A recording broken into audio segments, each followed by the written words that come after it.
Dear students, class 12th topic differentiation में आज हम लोगों को क्रैमर रूल के बारे में अध्ययन करना है। क्रैमर रूल एक प्रकार की जो है सॉल्यूशन की विधि है जो कि डिटरमिनेंट्स में हम लोग यूज करते हैं। आपको याद होगा कि जो है मैट्रिक्स के टॉपिक में भी हम लोग जो है सिस्टम ऑफ इक्वेशंस को सॉल्व कर चुके हैं बाय मैट्रिक्स मेथड, जिसको हम लोग जो है ax is equal to B के रूप में सॉल्व किया है और यहाँ से x is equal to A inverse B यानी इनवर्स का फॉर्म बना करके फिर हम लोग एक्स वाई जेड का मान आसानी से प्राप्त कर चुके हैं। उसी प्रकार से डिटरमिनेंट में भी एक प्रोसेस है जिस प्रोसेस का नाम है क्रैमर रूल। ठीक है, क्या नाम है? क्रैमर रूल नाम है, जिसकी सहायता से हम लोग सिस्टम ऑफ इक्वेशंस को सॉल्व करेंगे। क्वेश्चन पूछने का तरीका क्या हो सकता है?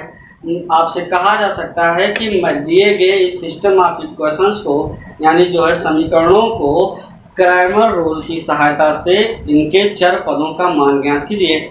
या कहा जा सकता है कि सारणिक विधि से इस जो है वेरिएबल्स के दिए गए इक्वेशन के वेरिएबल्स का मान ज्ञात कीजिए। ठीक है, तो हम लोग आइए प्रयास करते हैं, समझने का प्रयास करते हैं कि क्रैमर रूल है क्या और इसको किस प्रकार के क्वेश्चन में अप्लाई किया जाता है और किस प्रकार से इसको अप्लाई किया जा सकता है। ठीक है, तो क्रैमर रूल जैसा कि आपको इस पे बोर्ड पे लिखा भी गया है, क्रैमर रूल है क्या? जिस प्रकार से मैट्रिक्स में हम लोग सिस्टम ऑफ इक्वेशंस को ही जो है इसको सॉल्व करना सीखे थे, सेम यहाँ जो है इक्वेशंस होने चाहिए, कई सारे इक्वेशंस होने चाहिए। और आपको ये पता है, आप पिछले क्लासों में स्टडी कर भी चुके होंगे कि किसी भी इक्वेशंस के वेरिएबल का मान आसानी से तभी ज्ञात किया जा सकता है जब जितने वेरिएबल हों उतने समीकरण हों। अर्थात यहाँ भी आपको काम करना होगा कि जितने वेरिएबल होंगे उतने उसके इक्वेशंस दिए रहेंगे और उन्हीं दो या दो से अधिक इक्वेशंस को हम लोग सिस्टम ऑफ इक्वेशंस बोल देते हैं। आपको पता है सिस्टम शब्द वहीं आता है जब एक ही प्रारूप के ढेर सारे जो है कार्य किसी एक जो है प्रोसेस के अंतर्गत की जा रही हो तो उसको जो है अलग अलग प्रोसेस नाम दे करके हम लोग सिस्टम नाम देते हैं। ठीक है, तो यहाँ एक इक्वेशन ऑफ सिस्टम्स होगा जिसके वेरिएबल्स होंगे, उन वेरिएबल को मान ज्ञात करना होगा, तो हम लोग यूज करेंगे किसका? क्रैमर रूल का। ठीक है, तो करना क्या है, इसके डेफिनेशन कैसे हम लोग जानेंगे? A system of equations, a system of equations are given by, जो कि आपको दिया रहेगा। कैसा? मान लेते हैं आपके पास इक्वेशन दिया गया है a1x plus b1y plus c1z is equal to d1, a2x plus b2y plus c2z is equal to d2, a3x plus b3y plus c3z is equal to d3। मान लेते हैं ये एक सिस्टम ऑफ इक्वेशंस दिया गया है जिसके अंतर्गत 3 जो है इक्वेशंस हैं। आपको देखने से ही पता चल जाता है कि इक्वेशंस 3 हैं, इसका मतलब इसमें 3 अननोन वेरिएबल्स होंगे और वो अननोन वेरिएबल्स आपके x, y और z हैं। ठीक है, कौन कौन से हैं? x, y, z। तो इसको हम अलग अलग इक्वेशन ना बोल करके एक सिस्टम का इक्वेशन बोल देते हैं कि इतने जो है इक्वेशन दिए गए हैं। अब इसमें वेरिएबल कौन है? x, y, z है। इन्हीं के मानों को ज्ञात करने का जो अलग अलग तरीका है। मैट्रिक्स में जाएंगे तो इनवर्स प्रोसेस से x is equal to inverse भी ज्ञात करेंगे और यहाँ रहेंगे तो इनकी एक अलग से विधि है। तो आप लिखेंगे the variables x, y, z are the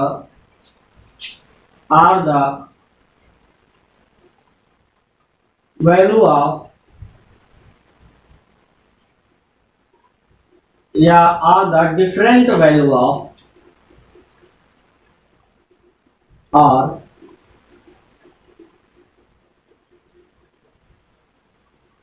different value of given equations to satisfy. ठीक है, इसका मतलब क्या हुआ कि ये जो एक्स वाई जेड वेरिएबल्स है इसके भिन्न भिन्न मान होंगे। क्या होंगे? भिन्न भिन्न मान होंगे, और जो कि किसको संतुष्ट करेंगे? गिवन इक्वेशन को संतुष्ट करेंगे। ठीक है, दीज आर कॉल्ड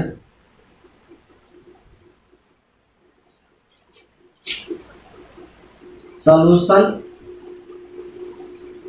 और जिसको हम लोग नाम देते हैं रूट्स ऑफ गिवन इक्वेशंस। ठीक है, इसका मतलब क्या हुआ कि जो एक्स वाई जेड के भिन्न भिन्न मान होंगे वो क्या कहलाएंगे? जो है दिए गए समीकरण के हल कहलाएंगे, अथवा उसके क्या कहलाएंगे? मूल कहलाएंगे, जो इसको संतुष्ट करते हैं। अब चलिए जो है एक एग्जाम्पल्स लेते हैं, और एग्जाम्पल जो है उसके वेरिएबल कौन है और उस वेरिएबल्स के मान क्या हैं, ये फाइंड ऐसे जो है समझ लिया जाए। तो इस पर एक एग्जाम्पल्स समझ लेते हैं। इसका जो है एक एग्जाम्पल्स आपके सामने है। एग्जाम्पल्स है x plus 2y plus Z is equal to 4। x plus 2y plus Z is equal to 4, और minus X plus Y plus Z, minus X plus Y plus Z is equal to 0, X minus 3y plus Z is equal to x minus 3y plus Z is equal to 2। अब देखें ये 3 equations दिए गए हैं। इन 3 equations में variable है x, y और z।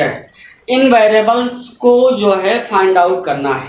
प्रोसेस अलग अलग हैं। अगर ये जो दिए गए इक्वेशन हैं, मान ये लिया जाता है कि in this equation value of x, y and z और 9/5, 2/5 एंड 7/5 कॉल्ड क्या कहलाएंगे? सॉल्यूशन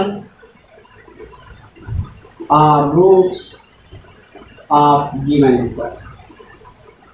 ठीक है, यानी कि जो ये वैल्यूज हैं, दिए गए मान हैं, अगर ये दिए गए मान आपके इक्वेशंस को सेटिस्फाई करते हैं तो जो मान होंगे ये क्या कहलाएंगे? रूट्स कहलाएंगे, और जो है या सॉल्यूशन कहलाएंगे। किसके? दिए गए इक्वेशन से। अच्छा, एक चीज और आप देखें, इसमें ये देखना है कि जो एक्स वाई जेड का मान है, कोई जरूरी नहीं है कि एक ही मान हो, कोई जरूरी नहीं है कि उसके मान ही हो, और कोई जरूरी नहीं है कि उसके अलग ढेर सारे वैल्यूज हों, ढेर सारे उसके मान हों। ठीक है, तो इसकी कंडीशंस है। इन दिए गए सिस्टम को कैसे हम लोग जानेंगे कि इस इक्वेशंस के जो है भिन्न भिन्न ढेर सारे मान होंगे, यानी जो है infinite values of X Y Z होंगे, और या ओनली वन सॉल्यूशन होंगे एक्स वाई जेड वैल्यूज के, और या फिर जो है no any solution of this equations होंगे। ठीक है, तो ये चीज़ें डिपेंड करेंगी कंसिस्टेंस एंड इनकंसिस्टेंस, जो कि आपको बताया गया है कि कंसिस्टेंट सिस्टम क्या होते हैं और इनकंसिस्टेंट सिस्टम क्या होते हैं। एक बार हम लोग दोबारा रिपीट कर लें। जैसे मान लेते हैं आपके पास ये दोनों लाइनें हैं। ये दोनों लाइनें हो सकता है कि एक ही बिंदु पर प्रतिच्छेद करें, हो सकता है कि ये दोनों एक ही पर अध्यारोपित हो जाएं, और हो सकता है ये दोनों पैरेलल हों, एक दूसरे को कभी भी टच ना करें। ठीक है, तो किसी भी कंडीशन में अगर ये दोनों लाइनें एक दूसरे को कम से कम एक बिंदु पे जो है संतुष्ट कर रही हो, प्रतिच्छेद करे कम से कम एक बिंदु पे, तो वो सिस्टम कंसिस्टेंट सिस्टम कहलाएगा। और अगर ये कभी नहीं एक दूसरे से मिल नहीं है तो ये क्या कहलाएगा? इनकंसिस्टेंस कहलाएगा। अर्थात ये क्या हो गया? पैरेलल कंडीशन पे सिस्टम हमारा क्या होगा? इनकंसिस्टेंस होगा। यानी आपको पता है कि पिछले क्लासेस के अनुसार कि जब दो रेखाएं एक दूसरे को एक ही बिंदु पे प्रतिच्छेद करती हैं तो उनका केवल एक सलूशन होता है, और अगर ये दूसरे को जो है एक दूसरे पर अध्यारोपित होती हैं, कोइंसाइड हो जाती हैं, तो मेनी सॉल्यूशन होते हैं, और पैरेलल होते हैं तो एक भी सॉल्यूशन नहीं होते हैं। इसका मतलब ये तात्पर्य हुआ कि अगर सिस्टम इनकंसिस्टेंट है तो have no any solution of the system of equations, and और इफ सिस्टम क्या है, कंसिस्टेंस है, तो least one solution of the equations. ठीक है, इस प्रकार से हम लोग को समझना है। तो आइए हम लोग समझते हैं कि किस प्रकार से जो है सिस्टम के एक ही सॉल्यूशन होंगे और किस प्रकार से दिए गए सिस्टम ऑफ इक्वेशंस के मेनी सॉल्यूशन होंगे। ठीक है, इसके बाद जब आपका टॉपिक होगा वो होगा आपके दिए गए थ्योरम्स के अनुसार क्रैमर रूल पर आधारित। ठीक है, तो the value of system of equations depend upon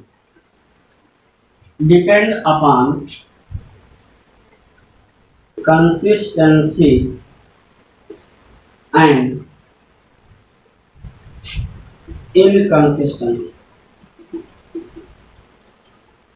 इसका मतलब कंसिस्टेंसी पे और इनकंसिस्टेंसी, यानी कंसिस्टेंस और इनकंसिस्टेंस पे हमारा सिस्टम डिपेंड होता है। आप लिखेंगे when system be consistence then equation है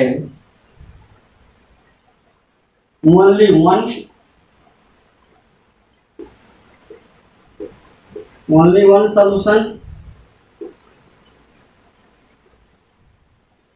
or many solution।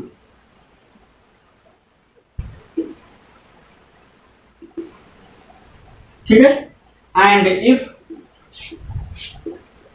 system be inconsistent then it have no any solution of given system of equations। यानी जो है अगर इनकंसिस्टेंट सिस्टम हुआ तो इसके एक भी सॉल्यूशन नहीं होंगे, अगर कंसिस्टेंस हुआ तो इसके या तो एक से अधिक सॉल्यूशन होंगे। अब ये चीज़ें डिपेंड करेंगी उसके कंडीशन पर, किस प्रकार कंडीशन को जानना वो आगे थ्योरम्स के रूप में आपको समझना है। तो हम लोग चलते हैं थ्योरम्स में, और उस थ्योरम में पहला प्रमेय देखा जाए। पहला थ्योरम देखते हैं कि क्या है, पहले थ्योरम की चर्चा करते हैं। पहला थ्योरम आप लोगों का है जो है the solution of, theorem first की बात कर लें,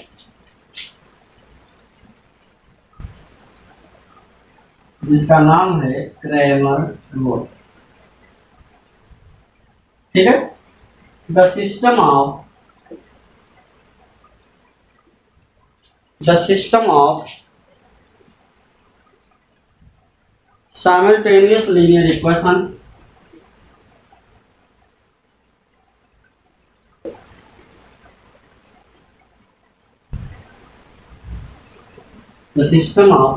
simultaneous linear equations given by a1x plus b1y is equal to जो है c1, a2x plus b2y is equal to c2 have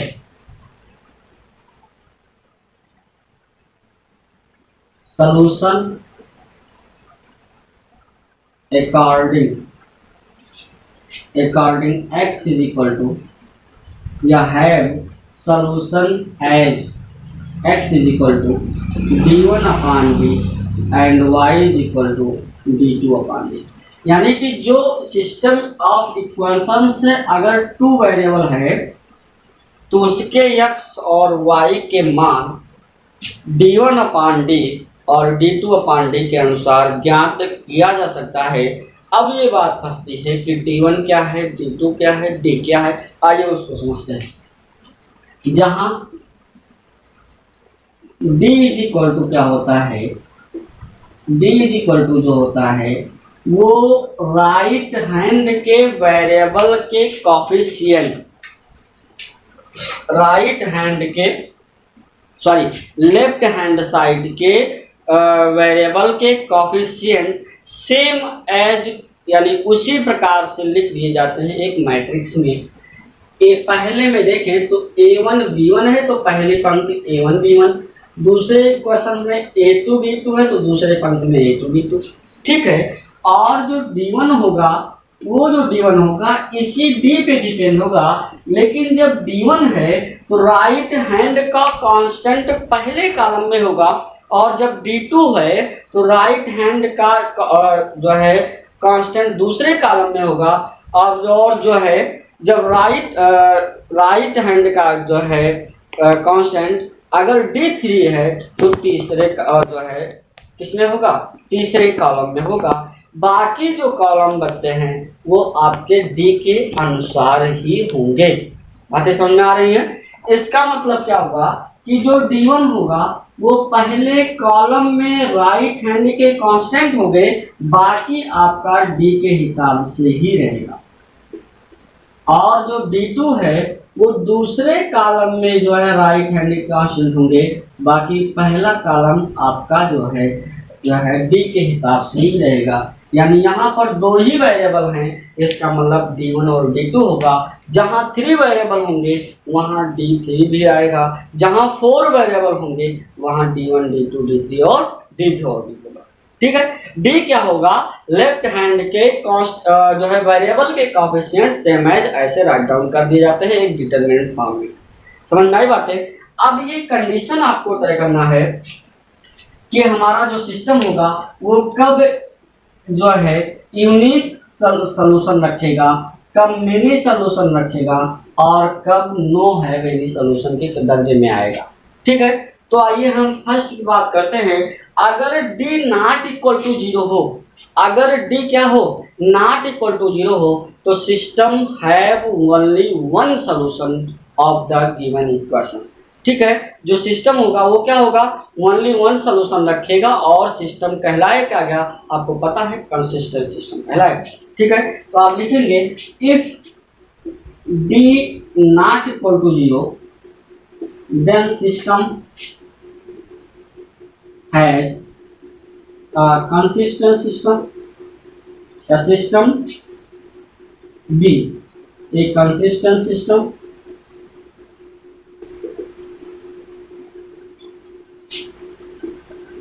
system and have और रखेगा, क्या रखेगा, only one solution, only one solution, क्या रखेगा, only one solution of the system of given equation, system of given equation, ठीक है। यानी कि अगर D नॉट इक्वल टू 0 है तो जो आपका सिस्टम होगा वो जो कंसिस्टेंट होगा, लेकिन उसके सॉल्यूशन क्या होंगे, यूनिक सॉल्यूशन होंगे, ओनली वन सॉल्यूशन होंगे, ठीक है। यूनिक मतलब भी एक ही होता है। और अगर D is equal to 0 as well as, या and D1 is equal to D2 is equal to 0, यानी सब के सब 0 हो जाए, D भी 0 हो जाए, D1 भी 0 हो जाए, D2 भी 0 हो जाए। अगर सभी के सभी 0 हो जाते हैं तब भी आपका सिस्टम कंसिस्टेंट होगा, लेकिन system have many solution of the given system of equation, ठीक है। इसका मतलब उस पर ढेर सारे सॉल्यूशन होंगे, देन सिस्टम भी एक consistent system and have many solution of the system of equation. अगर जो है D के साथ साथ D1 D2 D3 सब 0 हो जाए, तो फिर हमारा जो सिस्टम होगा वो कंसिस्टेंस होगा। और है many solution, of the system of equations कहलाएगा। लेकिन आपसे कहा जाए if d is equal to 0, D क्या हो 0 हो, एंड एट लीस्ट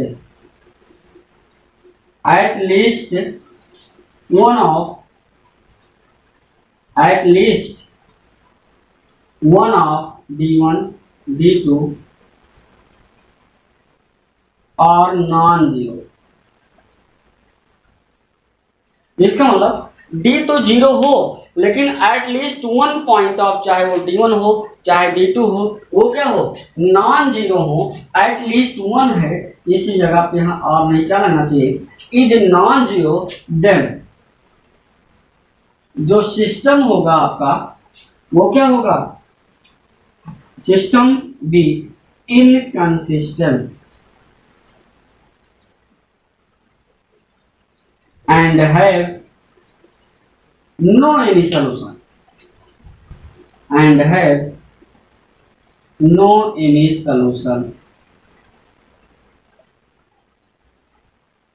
ठीक है। यानी अगर आपका d 0 हो जाए, ध्यान से समझिए, अगर d 0 हो जाए, बाकी दिए गए d1 d2 में से कोई एक जीरो ना हो, तब आपका सिस्टम इनकंसिस्टेंस और नो एनी सॉल्यूशन, ठीक है। लेकिन अगर d नॉट इक्वल टू 0 हो, पहले ही बात है, अगर d नॉट इक्वल टू 0 हो जाए तो क्या होगा, सिस्टम कंसिस्टेंस होगा और है only one solution of the system of equation. And if d is equal to 0 as well as d1 d2 all of 0, then system also will be consistent and have many solution of the given system of equation, ठीक है। अब हम लोग चलते हैं theorem number 2 पे, और 2 जो आपका थ्योरम है वो 2 की जगह पे कितने इक्वेशंस का होगा, 3 इक्वेशंस का होगा, दैट मीन्स 3 वेरिएबल्स के होंगे। सेम प्रोसेस यही है, केवल वेरिएबल कितने होंगे, 3 वेरिएबल के, और आपके सिलेबस में सामान्यतः 2 से 3 वेरिएबल तक के ही जो है प्रश्नों को शामिल किया गया है, तो आप भी 2 से 3 प्रश्नों तक ही समझने का प्रयास करें, आगे की प्रक्रिया सेम रूप में दिखाई जा सकती है, ठीक है। तो the system of simultaneous linear equations given by a1x plus b2y plus c2z is equal to a1x plus b1y plus c1z is equal to d1, a2x plus b2y plus c2z is equal to d2 और a3x plus b3y plus c3z is equal to d3।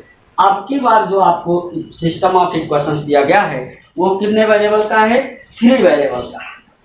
कितने variable का है, 3 variables का है। अब इसमें समझते हैं कि ये चीजें आपको कैसे समझाई जाए। अगर ये जो है system of simultaneous linear equations है, तो फिर इसके जो सॉल्यूशन होंगे गिवन बाय कितना, देन सॉल्यूशन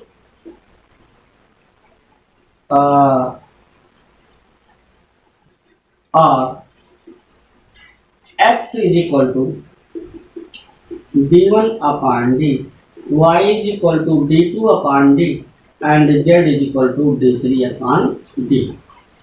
क्या आ गया, d3 upon d होगा, जहां d का मान आपकी बार हो जाएगा आपका a1 b1 c1, a2 b2 c2 और a3 b3 c3, ठीक है। जो d1 का मान होगा, अगर d1 है, एक ही बात आप याद रखें, d1 है तो राइट हैंड का कांस्टेंट पहले कॉलम, d2 है तो राइट हैंड का जो है कांस्टेंट दूसरे कॉलम, अगर d3 है तो राइट हैंड का जो कांस्टेंट है वो तीसरे कॉलम पे आगे है। तो आप जो भी d का बेस देंगे उतना ही कॉलम, जो वही कॉलम आपका जो है किसका होना चाहिए, राइट हैंड के कांस्टेंट का होना चाहिए, ठीक है। इस प्रकार जो d1 होगा वो यहाँ हो जाएगा d1 d2 d3, b1 और c1, b2 c2 b3 c3, ठीक है। इसी प्रकार जो d2 होगा वो D2 क्या होगा आपके पास, दूसरे कॉलम में हमारा जो कांस्टेंट जाएगा। तो A1 A2 A3 D1 D2 D3 C1 C2 C3, और जो आपका D3 बनेगा वो D3 क्या होगा, वो होगा A1 A2 A3 B1 B2 B3 D1 D2 D3। इस प्रकार से जो आपका D1 D2 D3 आगे की जो डॉट डॉट सभी प्रक्रिया आसानी से ज्ञात की जा सकती है। यहाँ भी वही कंडीशन आपको देनी है, सेम कंडीशन आपको यहाँ देना है। कंडीशन क्या होगा वो देख लेते हैं। यहाँ पे कंडीशन क्या होगा, पहला condition if D not equal to 0 then system को क्या होगा, सिस्टम इज कंसिस्टेंस होगा। क्या होगा, कंसिस्टेंस होगा, ठीक है। एंड और क्या रहेगा, हैव, कितने सोल्यूशन होंगे, ओनली वन सोल्यूशन होंगे, यानी एंड हैव यूनिक सोल्यूशन कह दे या ओनली वन सोल्यूशन कह दे।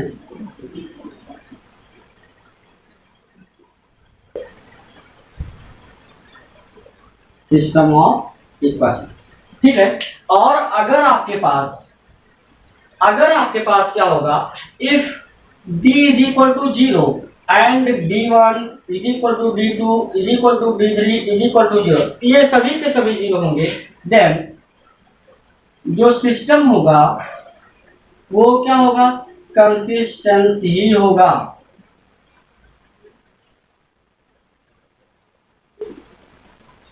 And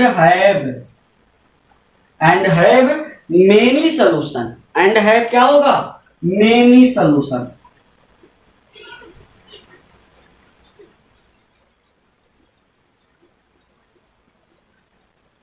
of the system of equation, ठीक है। और तीसरी पॉइंट क्या होगी, पूरी की पूरी पिछली कहानी है। तीसरी बातें क्या होंगी, तीसरी बातें होंगी if D is equal to 0 and at least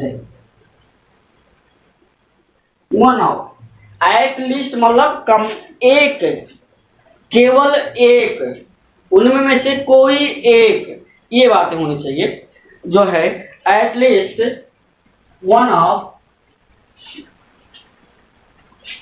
D1 D2 and D3 is non-zero,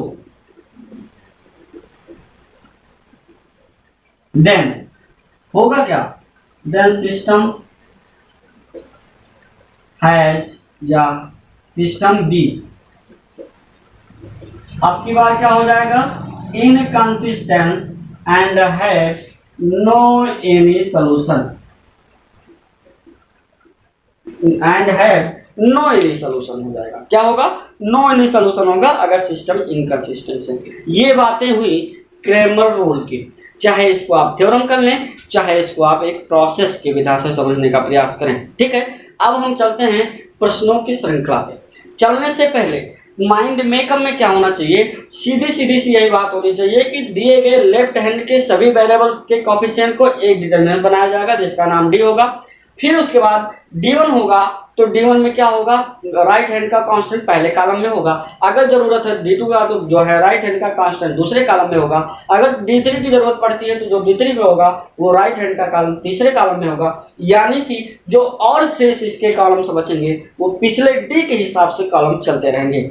समझ में बात है। और एक बात, जो कॉलम को राइट हैंड के हिसाब से उसको एडजस्ट करना है उसके पिछले उस एलिमेंट को गायब कर देना, ऐसा नहीं उसके कॉलम को आगे कॉलम में बढ़ा देना, ऐसा नहीं, उस एलिमेंट्स को क्या कर देना, गायब कर देना। जिस प्रकार से आप देखें, अगर जहाँ पे D1 पहले कॉलम में आया है, D1 D2 D3 पहले कॉलम में आया है, यहाँ से A1 A2 A3 गायब हुआ है, किसी अन्य में नहीं गया। अगर दूसरे कॉलम में D1 D2 D3 आया है तो दूसरे कॉलम के एलिमेंट B1 B2 B3 जो है एलिमिनेट कर दिए गए हैं, गायब कर दिए गए हैं, किसी अन्य पर नहीं आए हैं। इसी प्रकार तीसरे में आपका जो है D1 D2 D3 जब आपका तीसरे कॉलम पे आया है तो तीसरे कॉलम का C1 C2 C3 गायब कर दिया गया है, उसके वो अन्य प्लेस पर नहीं जा पाया है। ठीक है, अब हम लोग चलते हैं प्रश्नों की श्रृंखला पर और इससे संबंधित प्रश्नों को सॉल्व करते हैं। ठीक है,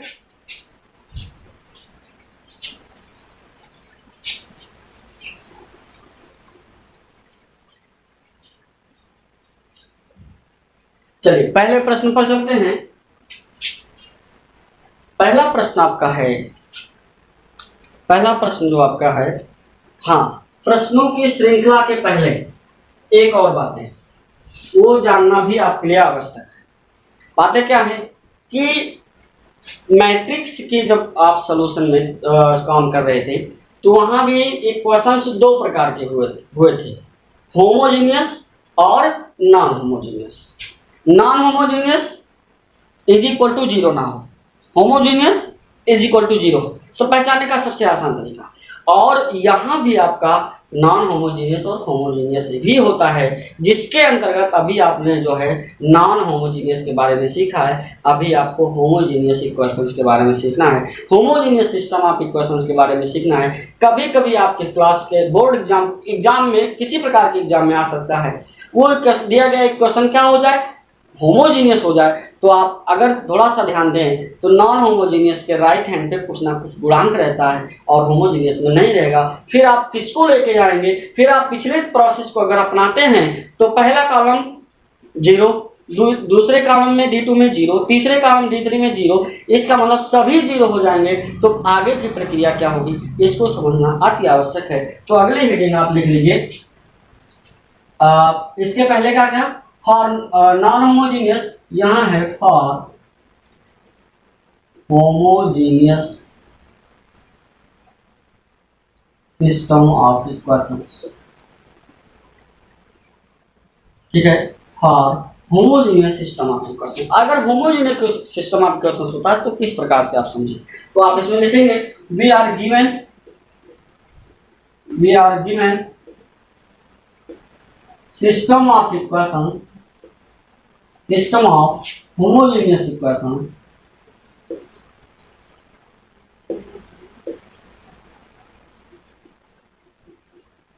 क्या है, a1x plus b1y plus c1z is equal to zero, a2x plus b2y plus c2z is equal to zero, a3x plus b3y plus c3z is equal to zero.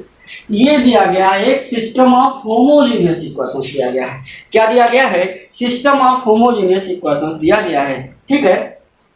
अब ये क्या है, एक सिस्टम ऑफ क्या है, होमोजीनियस इक्वेशंस है, इसको किस प्रकार से सॉल्व करना है इसको आइए समझ लेते हैं, ठीक है। इसमें क्या है वो चेक कर लेते हैं। डायरेक्ट हम लोग को जो है इसके वैल्यूज को किसी प्रकार के D1 D2 या D3 में नहीं जाना है, आपको केवल D की चर्चा करना है, क्योंकि D1 ऑलरेडी जीरो हो जाएगा, D2 ऑलरेडी जीरो हो जाएगा, D3 ऑलरेडी जीरो हो जाएगा, क्योंकि राइट हैंड के सभी गुणांक जीरो हैं। और जिस किसी मैट्रिक्स में किसी एक पंक्ति या एक जो है स्तंभ के सभी अवयव शून्य, उस सारणी का मान क्या हो जाता है, शून्य हो जाता है। इसका मतलब हम केवल अभी D में रहेंगे, ठीक है। आप लिखेंगे if D is equal to क्या होगा, यहाँ A1 B1 C1 A2 B2 C2 A3 B3 C3 not equal to zero. अगर ये नॉट इक्वल टू क्या हो जाए, जीरो हो जाए, क्या हो जाए, नॉट इक्वल टू जीरो हो जाए, देन क्या होगा, X Y Z, X is equal to Y is equal to Z is equal to क्या हो जाए, जीरो हो रहा है, is the only one solution and it is known as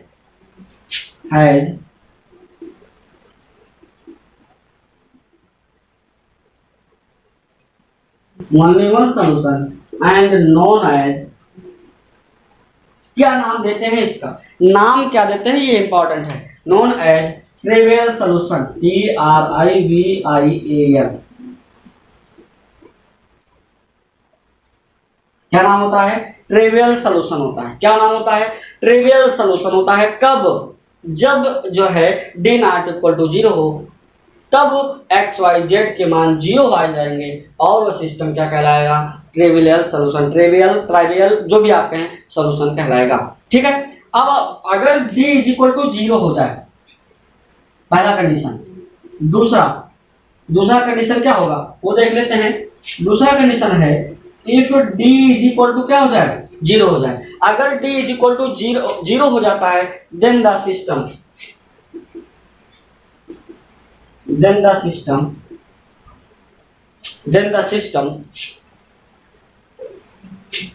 is consistent and have many solution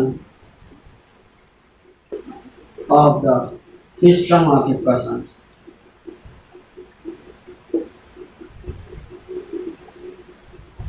Known as, इसका क्या नाम देते हैं? इसको नाम दिया जाता है non trivial solution. Non trivial solution क्या नाम दिया जाता है? नॉन ट्रिवियल सॉल्यूशन दिया जाता है। यानी अगर होमोजीनियस इक्वेशंस आया, होमोजीनियस सिस्टम ऑफ इक्वेशंस आया, तो केवल दो ही प्रोसेस होता है। एक, अगर D not equal to zero है तो वहां एक्स वाई जेड जीरो होगा, सिस्टम आपका कंसिस्टेंस होगा, और है ओनली वन सॉल्यूशन जिसका नाम होता है ट्रिवियल सॉल्यूशन, जिसको नाम क्या दिया गया? ट्रिवियल सॉल्यूशन नाम दिया गया। ठीक है, अगर D is equal to zero हुआ तब सिस्टम क्या होगा? आपका कंसिस्टेंसी होगा, है मेनी सॉल्यूशन, ढेर सारे इसके सॉल्यूशन होंगे, और जो सिस्टम होगा वो नॉन ट्रिवियल सॉल्यूशन कहलाएगा। क्या कहलाएगा? नॉन ट्रिवियल सॉल्यूशन कहलाएगा। ठीक है, ये था आपका होमोजीनियस और नॉन होमोजीनियस के क्रैमर रूल के अभी तक के सिस्टम्स, जिसमें हम लोग उसके प्रारूप को जाने और उसके सॉल्यूशन करने की विधि को जाने। अब आगे हम लोग चल रहे हैं इससे संबंधित प्रश्नों की श्रृंखला में। ठीक है, इसमें चला जा रहा है आगे प्रश्नों की श्रृंखला में। ठीक है, चलिए पहले प्रश्न पर चलते हैं। पहला प्रश्न आपका है solve the following system of equations. Solve the following system of equations. System of equations bye Cramer rule, यहां स्पष्ट कह दिया गया है बाय क्रैमर रूल। ठीक है, अगर एग्जाम में क्रैमर रूल नहीं कहता है, कुछ नहीं कहता है, तो आप दोनों विधि से चाहे क्रैमर लगाएं चाहे मैट्रिक्स लगाएं, सेम आंसर आना चाहिए। ठीक है, अगर वो कह देता है मैट्रिक्स मेथड तब तो आपको जो है मैट्रिक्स मेथड, अगर वो कह देता है कि जो है सारणिक विधि तब तो आपको क्रैमर रूल, और अगर आपसे कहता है क्रैमर रूल तब तो ये आपको क्रैमर रूल से ही लगाना पड़ेगा। ठीक है, सिस्टम ऑफ इक्वेशंस दिया गया है। क्या है equations? 2x minus Y is equal to 17 और 3x plus 5y is equal to 6। ये सिस्टम ऑफ इक्वेशंस दिया गया है और आपको क्रैमर रूल के द्वारा लगाना है। कुछ करना है नहीं, आपको कुछ नहीं करना है, केवल d1 d2 यहाँ फाइंड आउट कर देना है, क्योंकि 2 वेरिएबल दिए गए हैं। कितने वेरिएबल दिए गए हैं? 2 वेरिएबल दिए गए हैं। आपका सोल्यूशन क्या होगा? For given system of equations, system of equations क्या दिया गया है? System of equations d is equal to क्या हो जाएगा? 2 माइनस 1 3 और 5। जो d1 होगा वो कितना होगा? d1 मतलब पहले कॉलम में RHS के कांस्टेंट, बाकी दूसरा कॉलम पूर्ववत d2। दूसरे कॉलम में RHS के कांस्टेंट, पहला कॉलम अकॉर्डिंग टू d। ठीक है, अब बताएं इसका मान कितना आएगा? 5 दुनाए 10 माइनस 3 बन जा प्लस 3 हो जाएगा, यानी क्या आएगा? 30। जो d1 होगा कितना होगा? 17 5 का कितना होगा? 85 और प्लस 6 हो जाएगा, यानी ये क्या होगा? 91। और जो d2 होगा 5 2 जा 10 माइनस 3 17 51, ये कितना आएगा? माइनस 41। कितना आएगा? माइनस 41।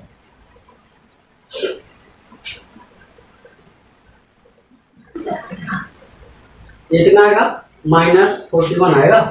चेक कर लें, ये हो जाएगा आपका 2 3 2 माइनस 1 3 5 17 6 माइनस 1 5 17 6 और 2 3, यानी यहाँ कितना होगा? 12 होगा। और 12 को जब सब्ट्रैक्ट करेंगे तो कितना होगा? 9 3। ठीक है, इस प्रकार से जो आपका x होगा d1 upon D, that means d1 91 upon 13 कितना आएगा 7। इसका मतलब x इज इक्वल टू कितना आया 7 आएगा।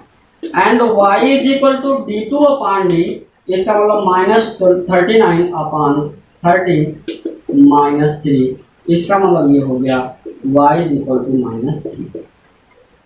ये हुआ आपका x और y के मान, क्या हो गए x और y के मान हो गए। ठीक है, ये सोल्यूशन। अब ये भी जान ले कि सिस्टम आपका जो सिस्टम है वो कंसिस्टेंट है कि इनकंसिस्टेंट, ये सर्वथा सत्य है। अगर कोई कुछ वैल्यू आया है तो कंसिस्टेंस होगा, क्योंकि इनकंसिस्टेंट में कोई वैल्यू नहीं आएगा।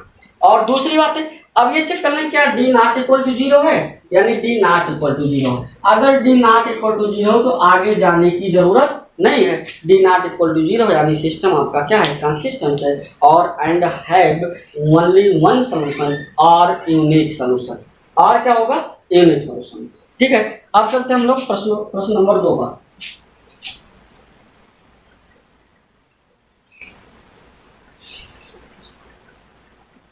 प्रश्न नंबर 2 है आपका,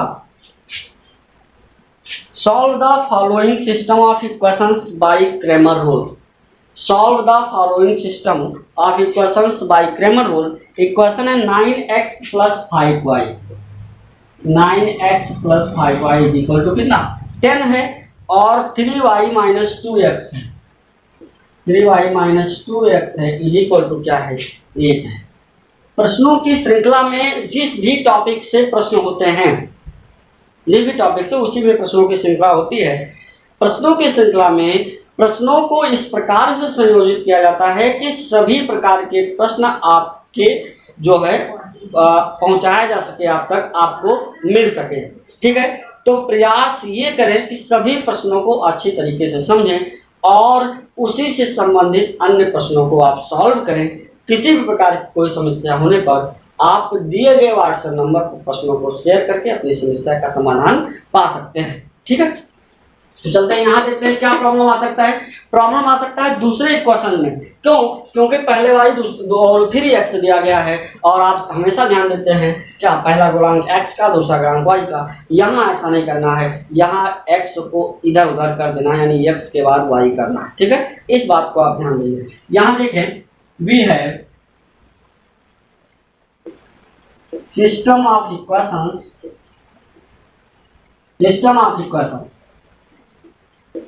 9x + 5y = 10। यहाँ -2x + 3y कर दिया जाता है, जिससे गलती की संभावनाएं ना हो। -2x कर दिया जाता है, पहले x को लाते हैं साइन माइनस है, फिर y को लाते हैं साइन प्लस है, वो इस प्रकार से एडजस्ट कर दिया जाता है। इसलिए d बराबर क्या होगा 9 5 -2 3। जो d1 होगा पहले कॉलम में RHS का कांस्टेंट, दूसरा कॉलम पूर्ववत अकॉर्डिंग टू d। ठीक है, और d2 क्या होगा दूसरे कॉलम में RHS के जो है कांस्टेंट, पहला कॉलम अकॉर्डिंग टू d। समझ आई बात है? यहां से जो d होगा वो देखें 9 3 जा 27 माइनस यानी प्लस हो जाएगा 5 2 जा 10, यानी क्या हो जाएगा 37 not equal to 0। System consistence है ओनली वन सॉल्यूशन और यूनिक सॉल्यूशन। ठीक है, अगर d 0 होता है तब आगे बात की जाएगी।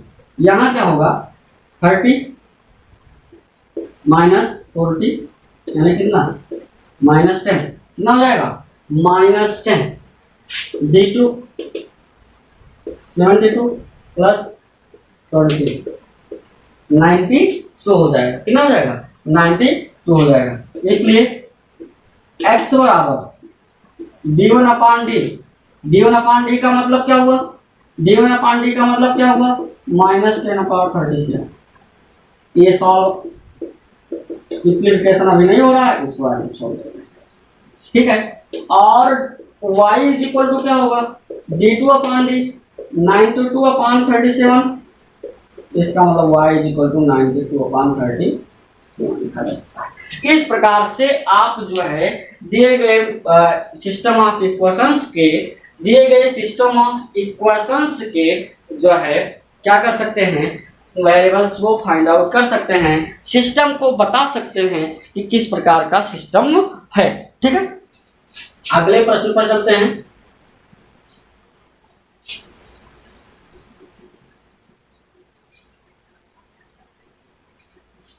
अगला प्रश्न आपका है, solve the following system of equations using Cramer rule. Solve the following questions,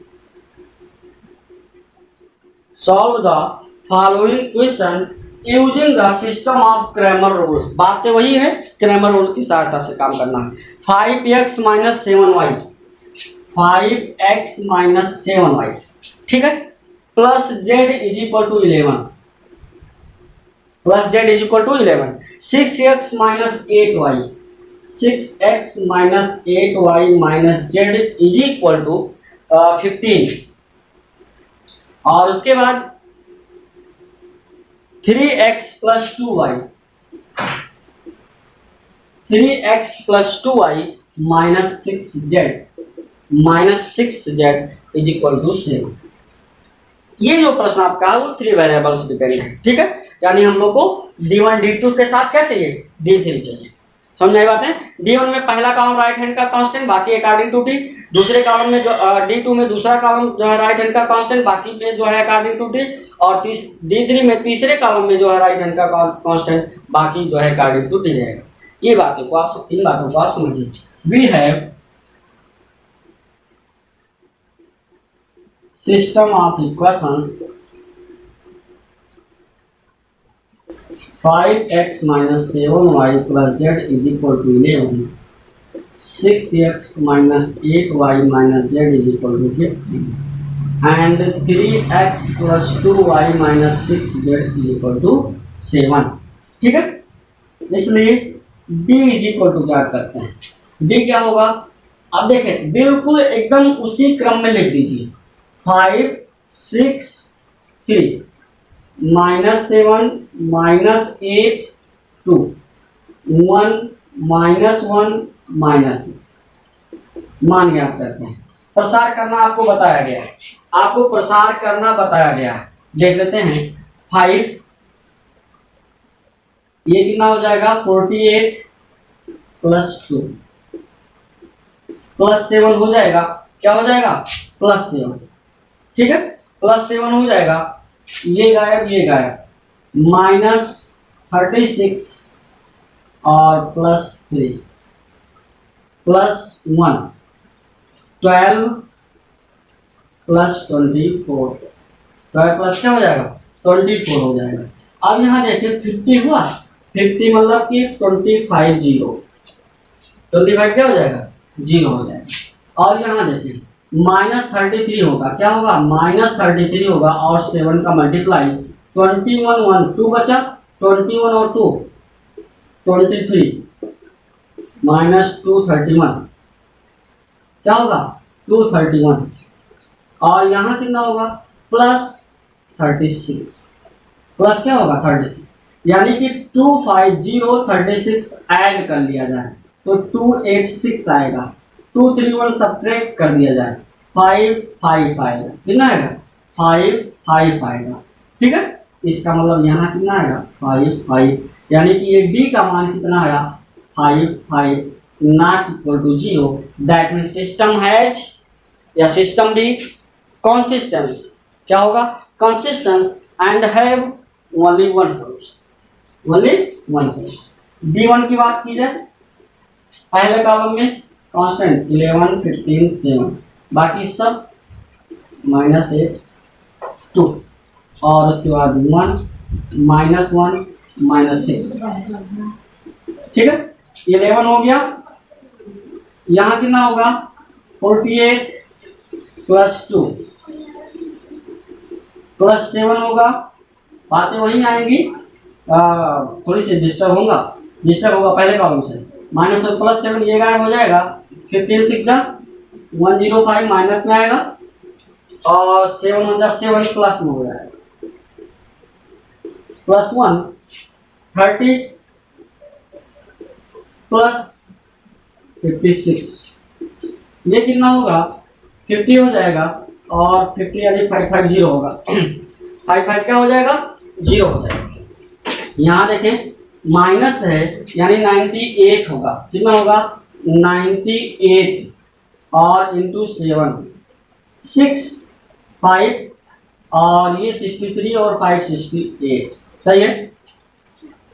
6 यानी 5 बचा और 63 और 5 कितना होगा 68 होगा यानी माइनस 686 और यहाँ कितना होगा प्लस 86 होगा, कितना होगा 86 होगा यानी क्या ये हो जाएगा 550 और 86 ये होगा 636 और इसमें से 686 सब्ट्रैक्ट करेंगे माइनस 50 बचेगा। क्या बचेगा -50। ठीक है, इसी के साथ इसी तरीके से आपको क्या करना है D2 का मान फाइंड आउट करना है। D2 क्या होगा 5 6 3 11 15 7 1 -1 -6।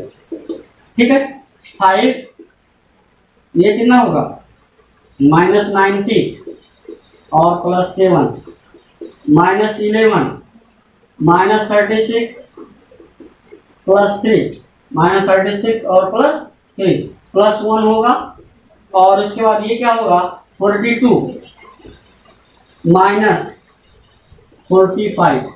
ठीक है, यहाँ देखें -90 है 7 सब्ट्रैक्ट होगा 83 होगा माइनस में कितना होगा -83 और -83 में 5 मल्टीप्लाई करेंगे तो 5 का मल्टीप्लाई करने पर कितना होगा 51 और ये होगा 41 कितना हो जाएगा -415 ठीक है। और यहाँ होगा कितना -33 में 11 का मल्टीप्लाई होगा माइनस के साथ यानी यहाँ हो जाएगा प्लस, ये हो जाएगा 3 और 3 36 हो जाएगा, क्या हो जाएगा +363 और यहाँ क्या होगा -3 आएगा, कितना आएगा -3 यानी ये हो जाएगा -418 और में से 363 सब्ट्रैक्ट करेंगे तो क्या होगा माइनस साइन के साथ यहाँ 5 होगा, यहाँ भी क्या होगा 5 होगा -55 बचेगा।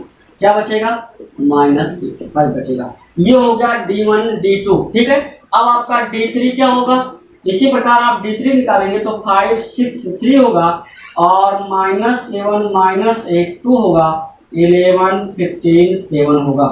ठीक है, और जब इसको सॉल्व आप करेंगे तो यहाँ 5 होगा और यहाँ होगा कितना -56 और -30 +7 हो जाएगा और ये हो जाएगा कितना 42 और -45 42 -45 और उसके बाद +11 हो जाएगा और यहाँ होगा 12 प्लस हो जाएगा 24, 12 प्लस क्या होगा 24, यहाँ -86 होगा और -86 में 5 का मल्टीप्लाई कराएंगे और तो 5 सीधा 30 होता है, 5 एक 40 होता है और 3 और 48 5 एक 40 43 हो जाएगा यानी -430 माइनस क्या हो जाएगा 430। यहाँ देखें -3 होगा और -3 -21 होगा और यहाँ जो है 36 होगा, क्या होगा 36 में 11 का मल्टीप्लाई होगा 6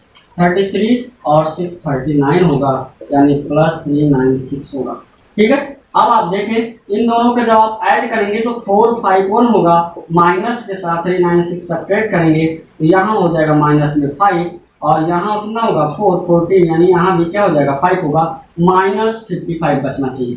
कैलकुलेशन को एक बार आप चेक कर लीजिएगा, -55 यहाँ भी बचना चाहिए। ठीक है, अब आपके पास क्या है D1 D2 D3 और साथ ही साथ D भी मिल गया। आपका काम क्या है, आपका काम यह है कि इसलिए x = D1/D, x = क्या होगा D1/D होगा और D1 क्या है -50/55 -50 क्या होगा 55 होगा और यहाँ हो जाएगा -10/11 और y = क्या होगा d2 अपान डी होगा, तो -55/55 क्या बचेगा, -1 बचेगा। और z d3 अपान डी होगा, -55/55 कितना बचेगा, -1 बचेगा। इस प्रकार से आप x, y और z का मान फाइंड आउट कर सकते हैं। x, y और z के मानों को आप फाइंड आउट कर सकते हैं अकॉर्डिंग टू क्रैमर रूल। ठीक है, एक बार d1 को पुनः देख लेते हैं। 11 15 7 -7 -8 2 1 -1 6 11 होगा, और ये कितना होगा 48 और +2 होगा +7 हो जाएगा। और ये कितना होगा है, ये कितना है, ये आपका जाएगा, यहाँ से थोड़ी सी मिस्टेक लग रहा है, 15 से ये है ना, ये हो जाएगा कितना -90, माइनस क्या होगा 90, और ये क्या होगा +7 हो जाएगा। और उसके बाद ये क्या होगा 30 और जो है +56 हो जाएगा। इसका मतलब यहाँ से थोड़ी सी दिक्कत है, -90 + 7 यानी -83 मल्टीप्लाई बाई 7 1 होगा, 2 आएगा, और जो है 56 और 2 58 होगा, यानी यहाँ होना चाहिए 581 होना चाहिए। क्या होना चाहिए 581 होना चाहिए। और जब आप इनको ऐड करेंगे तो ये हो जाएगा 55086 6 और 3 और 6 होगा। और यहाँ से 581 को सेपरेट करेंगे 5 होगा, और यहाँ भी 5 होगा, यानी यहाँ +55 होगा। क्या होगा +55 होगा, यहाँ हो जाएगा +55 होगा। सब जो है कैंसिल होकर क्या होना चाहिए, इसका मतलब x, y और z, x के मान 1, y का मान -1, z का मान -1। कहने का मतलब ये हुआ कि कैलकुलेशन थोड़ा सा आपको ध्यान देना है, बाकी प्रोसेस आपको लग भी रहा होगा, आसान है। इस प्रकार से आप क्रैमर रूल के संबंधित प्रश्नों को लगा सकते हैं। अब हम लोग आगे चलते हैं, कुछ ऐसे प्रश्न जो थोड़ा सा घुमा के आपसे पूछे जा सकते हैं, उसको सॉल्व करने का प्रयास करते हैं।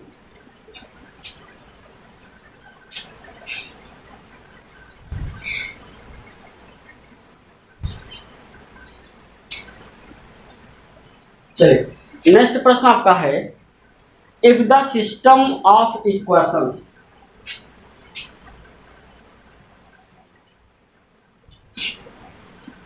if the system of equations आगे x minus ky plus z is equal to 0, kx minus y minus z is equal to 0, और x plus y minus z is equal to 0। ठीक है, has a non zero solution, has a non zero solution then the possible value of then find possible value of k, then the possible value of k, यानी k का मान आपको ज्ञात करना है। ठीक है, और ये सिस्टम आपका कैसा है, ये होमोजेनियस सिस्टम है। क्या है सिस्टम आपका कैसा है, होमोजेनियस सिस्टम है। ठीक है, अगर होमोजेनियस सिस्टम है और यहाँ से क्या कह दिया जाए कि हैज नॉन जीरो सोल्यूशन है, नॉन जीरो का मतलब जीरो सोल्यूशन नहीं होना चाहिए, यानी एक भी सोल्यूशन नहीं होना चाहिए। इसका मतलब ढेर सारे सोल्यूशन हो सकते हैं। नॉन जीरो को समझने का प्रयास कीजिएगा। नॉन जीरो सोल्यूशन मतलब एक भी जीरो ना हो, दैट मीन्स ढेर सारे सोल्यूशन हो सकते हैं, जीरो इसका सोल्यूशन नहीं होना चाहिए। और ढेर सारे सोल्यूशन होंगे, दैट मीन्स इसी को घुमा के आप कह सकते हो मेनी सोल्यूशन। और मेनी सोल्यूशन के लिए आपको जो है मेनी सोल्यूशन के लिए होमोजेनियस सिस्टम ऑफ इक्वेशंस में क्या बताया गया है कि d इज इक्वल टू क्या हो जाए, 0 हो जाए। d इज इक्वल टू क्या हो जाए, 0 हो जाए। तो आप लिखेंगे if the system of equations has non zero solution, has क्या है non zero solution, then it is non-trivial solution and d is equal to क्या होना चाहिए, 0 होना चाहिए। अगर d 0 हो गया तो 1 माइनस के 1 के -1 और यहाँ पर क्या होगा 1 1 माइनस, ठीक है। इज इक्वल टू क्या होना चाहिए 0 हो जाए। आप चाहिए तो प्रॉपर्टी लगा दें और आप चाहे तो डिस्ट्रीब्यूट लगा दें, दोनों प्रक्रियाएं आसान है, जैसा भी आप करना चाहें। आप करना चाहते हैं प्रॉपर्टीज के साथ तो आप कर दीजिए कि जो है क्या R1 tense to R1 plus R2 और R2 टेंस टू R जो है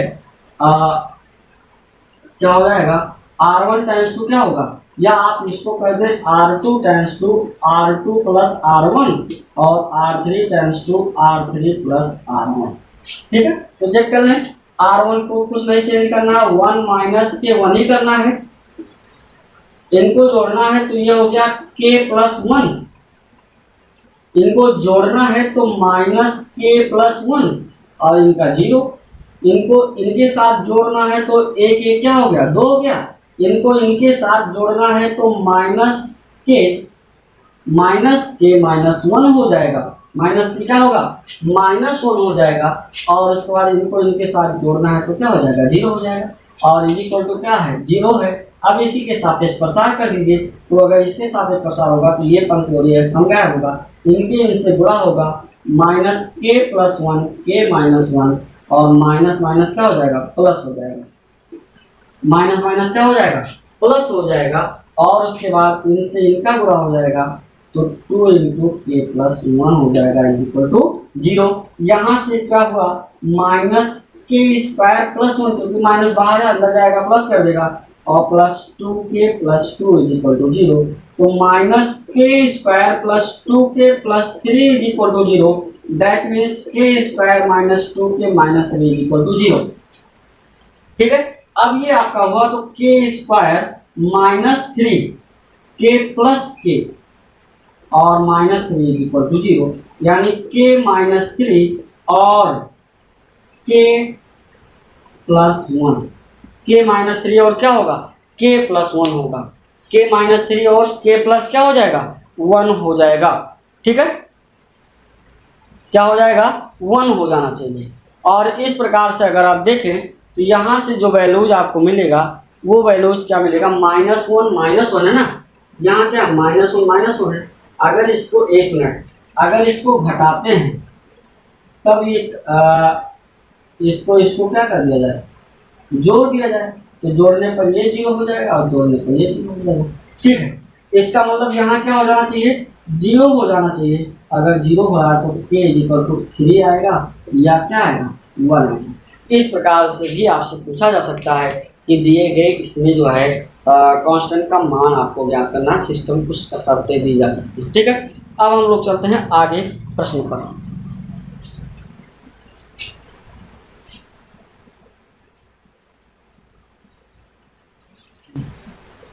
प्रश्न नंबर अगला है आपका, प्रश्न नंबर है 5 आपका क्या है वो देख लें। प्रश्न नंबर 5 है given 2x minus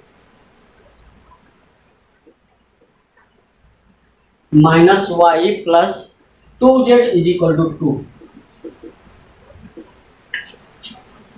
x minus 2y plus z is equal to -4 and x plus y plus lambda z is equal to 4, lambda z is equal to 4, then find the value of lambda।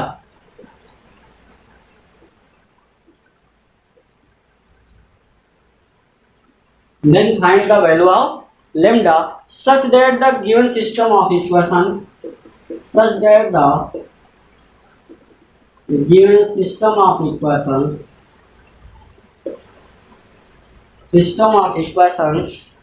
has no solution।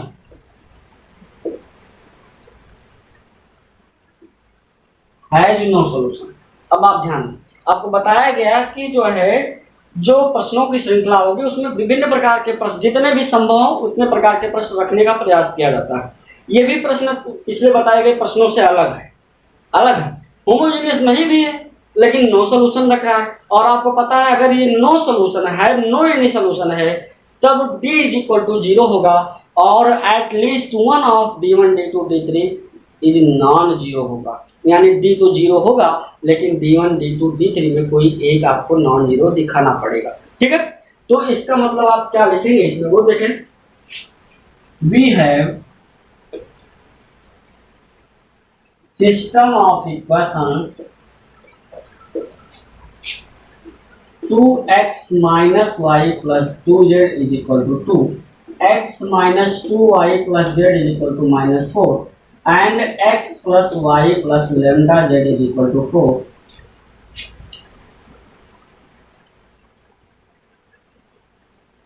has no any solution,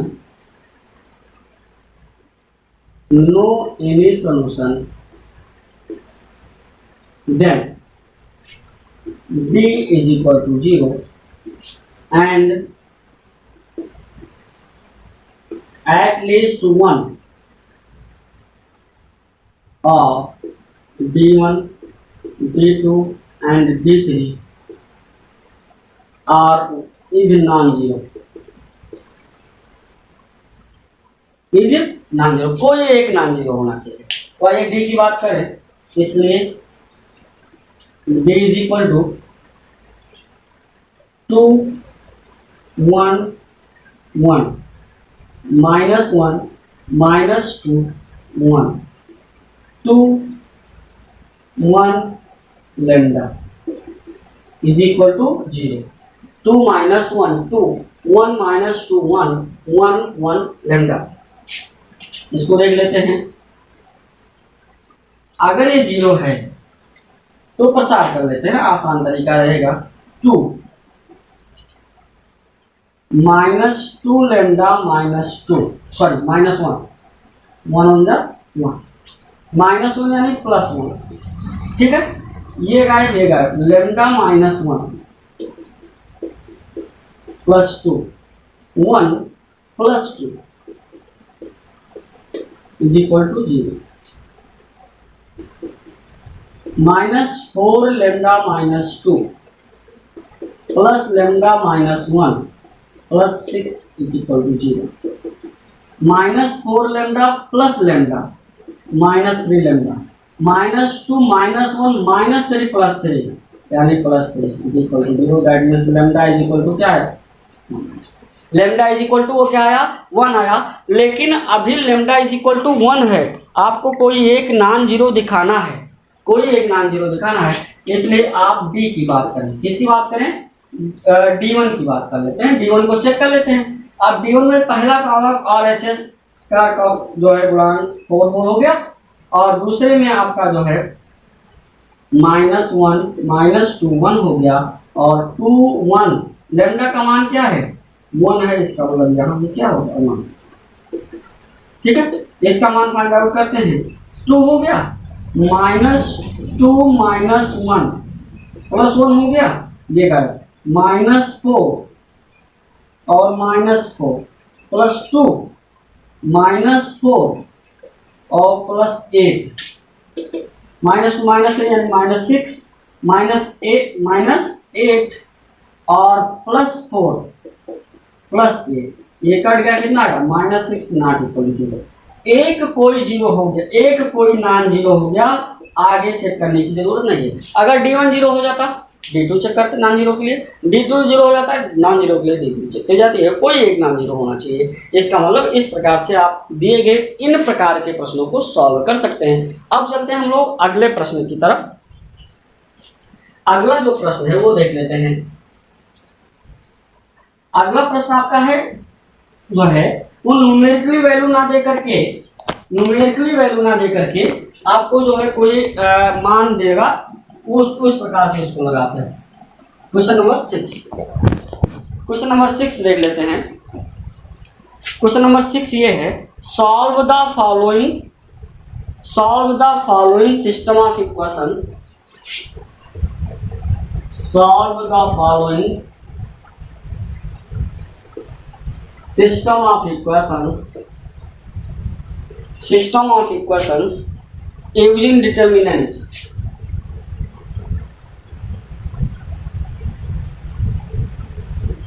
determinant में यही एक process है system of equation solve करने का। इसका मतलब जो है हम लोग को चाहे वो डिटर्मिनेंट कहे और चाहे हम लोग को कहा जाए जो है बाय क्रैमर रूल। अब इक्वेशंस क्या दिया गया है, x + y + z = 1, x + y + z = 1। Next है आपका ax + by, ax + by + cz = k, और a² x + b² y + c² z = क्या है, k² है, क्या है, k² है। अब ये भी एक प्रश्न नया तरीका है कि इस प्रकार से भी आपसे प्रश्न पूछा जा रहा है। आपको किस मेथड से लगाना है, आपको लगाना है डिटर्मिनेंट के मेथड से, ठीक है। तो हम लोग डायरेक्ट सॉल्यूशन पे देखते हैं। b की वैल्यू कितनी होगी, 1 1 1, a b c, a² b² c², a² b² c²। इसको सॉल्व करते हैं। सॉल्व करने का इसमें प्रोबेबिलिटी मेथड लगाना आसान होगा। आप कह दीजिए कि जो है C1 tends to C1 - C2 और C2 tends to C2 - C3 कर देते हैं, ठीक है। तो C1 चेंज हो रहा है, इसलिए C2 को चेंज करना कोई जो है गैर कानूनी नहीं होगा। और यहाँ से 1 - 1 क्या हो जाएगा, 0, a - b, a² - b², यहाँ भी 0, b - c, b² - c², 1c c², ठीक है। अब यहाँ देखें, यहाँ से जो है अगर आप देखें तो पहले यहाँ भी a - b, a + b बनेगा, यानी पहले कॉलम से a - b और दूसरे कॉलम से b - c को कॉमन लिया जा सकता है। क्या बचेगा, 0 1 a + b, 0 1 b + c और 1c c², 1c क्या हो जाएगा, c² हो जाएगा। और इसको अगर आप सॉल्व करें तो ये बेटर है कि आप सॉल्व ही कर लें। तो a - b, b - c, और यहाँ क्या होगा, b + c -a - b, b + c - a - b। यहाँ से कुछ कटेगा, b से b कटेगा, a - b, b - c और c - a आया। ये किसका मान आया, d का मान आया। किसका मान आया, d का मान आया। इसमें आप क्या निकालना है, d1, क्या याद कर लें, d1 पहले कॉलम में क्या होगा, 1 k², दूसरे में 1 b², तीसरे 1 c²। सेम वही प्रोसेस करना है। प्रोसेस क्या है, C1 टेंड्स टू C। अब यहाँ देखें 1k और क्या है, k², 1 b² है, 1 c² है। अब यहाँ से अगर आप जो है C1 C2 में सब्ट्रैक्ट करेंगे, तो प्रॉब्लम होगी कि क्या हो जाएगा, k - b, b - c, हाँ हो सकता है, ऐसा ही करें आप। C1 tends to C1 - C2 और C2 tends to C2 - C2, ऐसा करते हैं। देखते हैं क्या मिलता है, 1 - 1 0, यहाँ हो जाएगा k - b और यहाँ हो जाएगा k² - b², क्या हो जाएगा, k² - b², ठीक है। और उसके बाद यहाँ भी 0 हो जाएगा। अगर ये 0 हो रहा है तो b - c, b² - c², और यहाँ 1 बचेगा, c बचेगा, c² बचेगा। और इसका मान आप पिछले तरीके से अगर आप पाना चाहें तो k - b कॉमन होगा और b - c कॉमन होगा, और उसके बाद ये पंक्ति गायब होगी। यहाँ बचेगा b + c का गुणा 1 से होगा तो b + c होगा। यहाँ बचेगा k + b का गुणा 1 से होगा तो -k - b हो जाएगा। k + b बचेगा, माइनस गुणा होगा तो -k - b होगा, b से b क्या हो जाएगा, कट जाएगा, यानी बचेगा क्या, b - c, k - b और c - k बचेगा। क्या बचेगा, c - k बचेगा। इसी प्रकार आप d2 का मान फाइंड आउट करेंगे। d2 का मान देख लेते हैं। d2 क्या होगा, 1 a² 1 k के स्क्वायर 1c ठीक है। ये क्या हो जाएगा, ये मिलेगा क्या वो देख लेते हैं। C1 times two C1 minus C2, C2 times two C2 minus C3, काम करते हैं 0 मिलेगा। a माइनस के मिलेगा, a square minus K square मिलेगा, 0 मिलेगा। k माइनस सी होगा, के स्क्वायर माइनस सी स्क्वायर 1c स्क्वायर हो जाएगा। ठीक है। अब यहाँ से अगर इसको आप सॉल्व करते हैं तो मिलना क्या चाहिए, मिलना चाहिए d2 इज इक्वल टू मिलेगा a माइनस के और k माइनस सी। ठीक है। फिर इसके बाद ये गायब हो जाएगा, k प्लस सी का गुणा 1 से, तो k plus c minus a plus k का गुणा 1 से, तो माइनस a माइनस k होगा, k से k कटेगा, c माइनस a आएगा, a माइनस k होगा, k माइनस c होगा। इसका मतलब अगर आप d3 को यही बना ले जाते हैं तो बेटर होगा। d3 इज इक्वल टू क्या होगा, आप देखें जब आपको d1 चाहिए था, जब आपको d1 चाहिए तो क्या आया, b माइनस सी आया। जब d2 चाहिए तो c माइनस ए आया, और जब d3 चाहिए तो a माइनस b आना चाहिए। फिर उसके बाद क्या आया, k माइनस b, क्या आया, पहले में k माइनस b आया, दूसरे में k माइनस सी आया, तीसरे में k माइनस ए आएगा। फिर पहले में क्या आया, c माइनस k आया, फिर क्या आया, a माइनस k आया, फिर क्या आएगा, b माइनस k आया। इस प्रकार से आप जो है d1 d2 d3 का मान फाइंड आउट करेंगे। इसलिए d1 इज इक्वल टू क्या होगा, sorry x is equal to क्या होगा, d1 अपान d होगा, और जो d1 का मान आया है वो है b माइनस सी, k minus b, c minus k अपान d का मान कितना है, a minus b, b minus c, c minus, आपको पता है कुछ एक कैंसिल होगा, बाकी आप जो है x की जो वैल्यू होगी वो k minus b, c minus k, a minus b और c माइनस a। ये किसका मान मिलेगा, x का। सिमिलरली बनाया जा सकता है, आसानी से बनाया जा सकता है। सिमिलरली क्या होगा, सिमिलरली क्या होगा, y इज इक्वल टू क्या होगा, जरा बताइए आप, y is equal to d2 upon d होगा, और d2 अपान डी में देखें d2 में क्या है, d2 में आपका c माइनस है, c माइनस ए कटेगा, तो ये बचेगा क्या, a माइनस k माइनस सी, क्या बचेगा, a माइनस k, और क्या बचेगा, k माइनस सी बचेगा, और उसके बाद यहाँ बचेगा क्या कटेगा, c माइनस ए कटेगा, तो a माइनस बी और b माइनस सी बचेगा।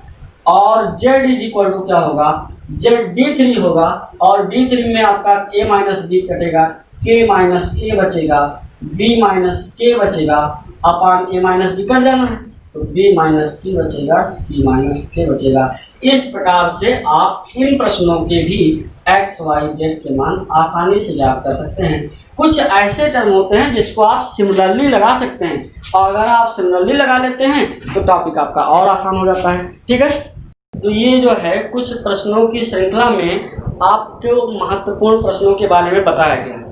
अभी भी इस टॉपिक से संबंधित क्रेमर रूल से संबंधित कुछ और भी महत्वपूर्ण प्रश्न हैं, और साथ ही साथ हम लोगों को अभी भी जो है डिटरमिनेंट्स के लास्ट लेक्चर पढ़ने हैं, जो कि क्या होता है वो चीज़ें आपको जो है प्रॉपर्टी ऑफ डिटरमिनेंट्स कह सकते हो, या फिर आप जो है उसके एप्लीकेशंस ऑफ डिटरमिनेंट्स कह सकते हो।